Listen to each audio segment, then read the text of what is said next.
لټنه عدالت مو فیصله کړې ده د خسنین باره کې. توتیک ویله زه اوس خبر شوم.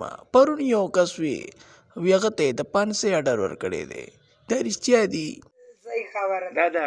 ګورئ دوستانو، موږ د چا کور ورانول نه غواړو. چې څوک دا جرم کوي نو زه وایم چې هغه ته د 500 نه کو بله غټه سزا وي نو هغه ولې هم ورکوي نه ښه ده. ځکه چې سړی خپل مور پلار باندې غوزار کوي یا ډزې کوي.